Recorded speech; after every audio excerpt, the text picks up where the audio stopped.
Officer নিয়োগ করা হয়েছে, সবকিছু নিয়োগ করা হয়েছে, কিন্তু এই নির্বাচনটা হলো কি করে? আবার তারা ইউনিভার্সিটির মতো ইউনিভার্সিটি যেমন সাদা দল আছে, নীল দল আছে, তেমনি তারা আবার রং বেরঙের আবার সেইখানটায় বিভিন্ন সংগঠন করেছে অফিসাররা।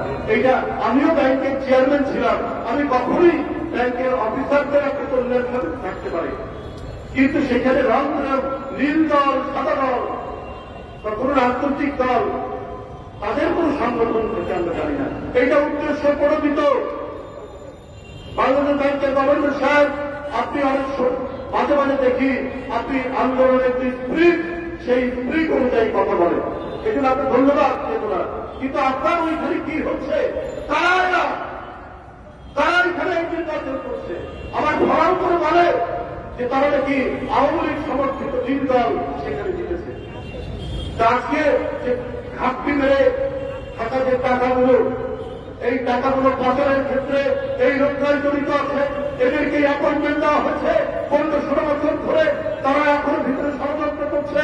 আপনি তাদেরকে চিহ্নিত করে তাদের বিরুদ্ধে ব্যবস্থা নিচ্ছেন না কেন? কি এমন ঘটনা হয়েছে যে এই মুহূর্তে দ্বন্দ্বের সাথে বলতে পারে এর কারণ কি, এর ঘটনা কি, কোথায় কি হয়েছে? আমরা শেক্সপিয়ারের একটি হ্যান্ডেল নাটকের একটি ডায়লগ প্রায় বলি, something is rotten in the state of Denmark. ডেনমার্কে কোনো কিছু করছে, কোথায় কোনো কিছু করছে, পচনের গন্ধ পাওয়া যাচ্ছে, মানে কথাটা বললেই কোথায়। তো যদি পচনের গন্ধ, তাহলে কোথায় আছে, কিভাবে আছে, কোন জায়গায় করছে? ওই পচর বন্ধ করে আপনারা কেন ব্যবস্থা নিতে পারছেন না? আজকে এতদিন লাগে কেন? আজকে সালমানের রহমান, আজকে আজিজ খান, আজকে একের পর এক যারা আঙ্গুল ফুলে কলা গাছ হয়েছে, আর সেই কলা গাছ হয়েছে তারা আপনার ন্যায় এবং নৈতিক ব্যবসা বাণিজ্যের মধ্যে দিয়ে নয়, যারা হয়েছে রাজনৈতিক ব্যবসা বাণিজ্যের মধ্যে দিয়ে। শেখ হাসিনা যাকে আনুকূল্য দিয়েছেন, তারাই আজকে লুটে ফুটে চেটে টাকা পাচার করে আজকে কেউ বিদেশে অবস্থান করছে, নানাভাবে তারা অবস্থান করছেন, এবং এই দেশে আইন শৃঙ্খলা বাহিনী তাদেরকে তিনি সুযোগ দিয়েছেন যে তোমরা মারো, ধরো, আমাকে ক্ষমতায় রাখো, আর তোমরা লুটপাট করো। এই টাকাগুলো কই? এই টাকাগুলো আজকে আপনারা এখন পর্যন্ত করতে পারেন না, কিন্তু জনগণের যে সাফারি, সে সাফারি ঠিকই আছে। আলুর কেজিত 70-75 টাকা এখনো যদি থাকে, তাহলে মানুষের যে বিশ্বাস, একটি গণতান্ত্রিক ভাবে গণতন্ত্রের চেতনার প্রতি একটি সরকার, অন্তর্বর্তীকালীন সরকার, সেই সরকার মানুষের যে আস্থা, সে আস্থা কমতে থাকে। আজকে বিল, আজকে তেল, এইটা কয়েকটা কোম্পানি এখন নিয়ন্ত্রণ করছে দাম। সেই কোম্পানিগুলোকে আপনারা ধরছেন না কেন? এই অলিগার্ক, এই সিন্ডিকেট বাসদেরকে আপনারা ধরছেন না কেন? কেন দিনের দাম এখনো আকাশচুম্বী থাকছে? কেন সয়াবিনের দাম এখনো আকাশচুম্বী থাকছে? এই যে নিম্ন আয়ের মানুষ, এই যে কৃষক, অটোরিকশা চালক, এই যে তেলবিয়ালা, তারা তো এখনো আগে যেমন খেত এখনো তাই খাচ্ছে। কেন এই পরিস্থিতি হবে? এখন তো মানুষ একটু সুখের মুখ দেখবে, সেই সুখের মুখ এরা যদি না রাখে, এই গণতান্ত্রিক চেতনা, এই যে আত্মদান, এই যে রক্তপাত, এই যে আপনাদের জীবন দিয়ে দেওয়া, এই যে সম্পূর্ণ ব্যর্থ হবে। আর কয়েকটা আপনার সুখে থাকা উপদেষ্টা এসে বারবার কথা বলবে, আর তারা নিজের মতো করে যা ইচ্ছা তাই করবে। এইটা চলতে দেওয়া যেতে পারে না। আজকে অনেকেই দীর্ঘদিন বঞ্চিত ছিলেন, শুধু চাচা, মামা, খালু অথবা ছাত্র জীবনে বিরোধী দলের কোন ছাত্র রাজনীতি করেছেন বলে যারা ক্যাডার সার্ভিসে এসপি ছিলেন, এসপি থেকে গেছেন। তারা এই অন্তর্বর্তীকালীন সরকার, ডক্টর ইউনূস সাহেবের সরকারের সময় তারা হয়তো এখন প্রমোশন পেয়েছেন একটি জায়গায়, কিন্তু দেখা যাচ্ছে যারা বঞ্চিত ছিল, যাদের প্রমোশন হয়নি, পদোন্নতি হয়নি, তাদের উপরেই আপনার বেশি অ্যাটাক করা হচ্ছে।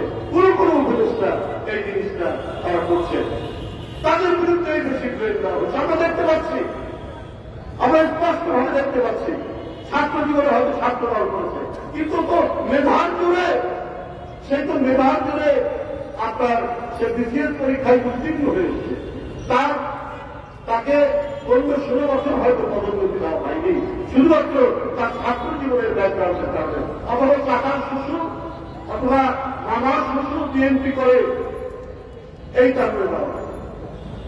এখন তো তারা একটি জায়গায় থাকে, এখন দেখা যাচ্ছে চুপচাপ ঘাটতি বেড়ে থাকা আন্দোলন সংগ্রামের কোন স্পিরিটের সাথে যাদের কোন সম্পর্ক নাই, খালি শুনে তারা সুশীল সমাজের লোক, তারা হল গুণীজন, তাই তাদেরকে উপদেষ্টা করা। এই গুণীজন উপদেষ্টারা তারা তো চাকরিজীবীর মতো তারা কাজ করছে, কিন্তু বিপ্লবী সরকারের উপদেষ্টারা তো হবেন বিপ্লবী, তাদের চেতনা থাকবে অত্যন্ত গতিশীল চেতনা।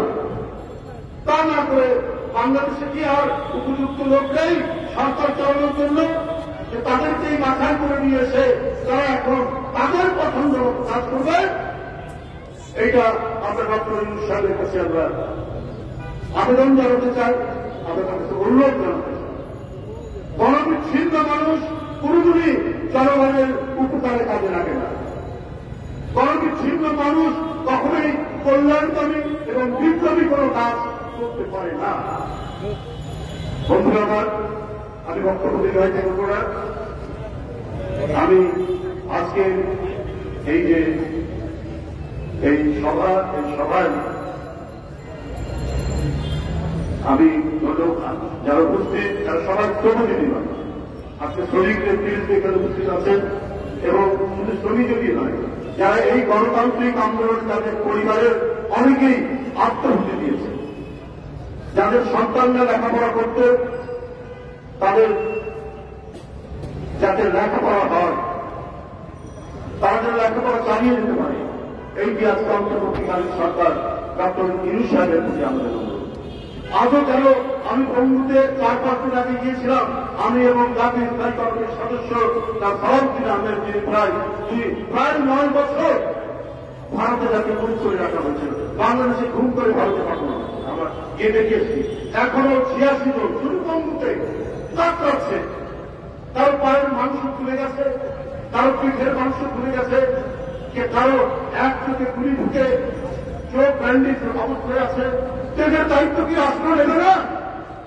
এই যে এতগুলো রিক্সা শ্রমিক মানুষ আন্দোলন করছে, এদের দায়িত্ব তো রাষ্ট্র নেবে। আমরা বিরোধী রাজনৈতিক দল, রাষ্ট্র তো আমাদের হাতে নেই। দলের পক্ষ থেকে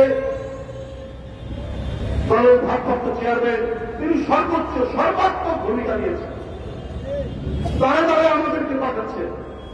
আমরা বিএনপি পরিবারের নাম করে বিএনপির লোকজন নানাভাবে তিনি প্রতিদিন তাকিয়ে দাঁড়ালে যে সমস্ত পরিবার ভিত্তিক এই আন্দোলনের স্বৈরাচারী সরকারের পুলিশ শিকার পাঠাচ্ছে, কিন্তু দায়িত্ব তো রাষ্ট্রের, রাষ্ট্রই তো এই পরিবারের দায়িত্ব নেবে। আজকে যতজন শহীদ হয়েছে, যারা পঙ্গু হয়েছে, যার চোখ নেই, যার হাত নেই, যার পা নেই, তাদেরকে তো সরকারের একটা তালিকা করা দরকার।